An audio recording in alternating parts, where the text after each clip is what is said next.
বারাসাত পৌরসভার উদ্যোগে সাড়ম্বরে শুরু হলো বারাসাত বইমেলা।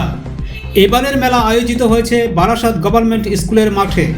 মেলা উদ্বোধনের দিনে আগত মানুষের উচ্ছ্বাস ছিল চোখে পড়ার মতো। শতাধিক প্রকাশন সংস্থা তাদের পুস্তক সম্ভার নিয়ে হাজির হয়েছে এবারের মেলায়। গত বছরের তুলনায় এবার মানুষের পুস্তক ক্রয়ের প্রবণতা বৃদ্ধি পাবে বলে তারা আশা প্রকাশ করছে। বারাসাত থেকে হিরণ ঘোষালের রিপোর্ট, ধরিত্রী সংবাদ। দেখতে থাকুন। এরকম কিছু ভেবে আসা হয়নি, তবে যেগুলো মেনলি প্রেফার করবো ওই কুইজের বই, তাছাড়া বিভিন্ন গল্পের বই, এগুলো প্রেফার করতে পারি। তুমি বড় হয়ে কি হতে চাও?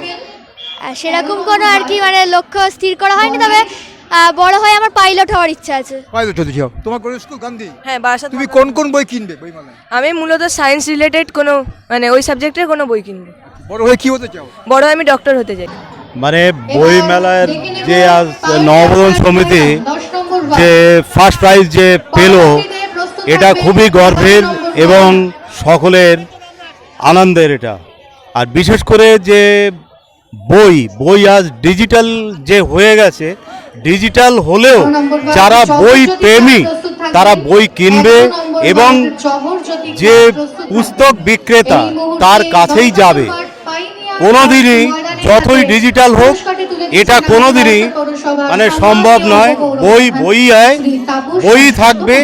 বই যে প্রেমী সে কিনবেই। একদিনে ভাবছি আমরা আরো ভালো করব, যেন বারাসাতের মধ্যে প্রথম হতে পারি। আমরা এটাই চেষ্টা করব। ক্লাবটাকে আরো এগিয়ে নিয়ে যাওয়া, ক্লাবের সমস্ত কাজে নিজেদেরকে উদযাপন করা, উৎসর্গ করা, সেটারই চেষ্টা করা।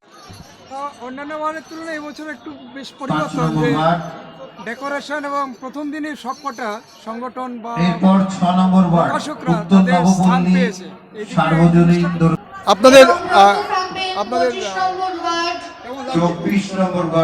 সবাই তো আজকে হলো, কেমন বিক্রি করতে ঠিকঠাক হচ্ছে, আশা করি ভালো হবে।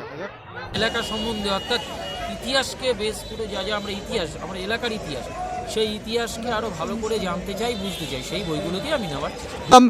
আবার বৃদ্ধ বণিকদের সঙ্গে কথা বললাম, তাদের কাছে প্রশ্ন রাখলাম এবং ডিজিটাল প্ল্যাটফর্মের চেয়েও বই এখনও প্রাসঙ্গিক।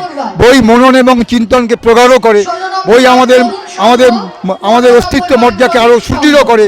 ক্যামেরা সুজিতের সঙ্গে ধরিত্রী সংবাদ, হিরণ ঘোষাল, বারাসাত বইমেলা, বারাসাত।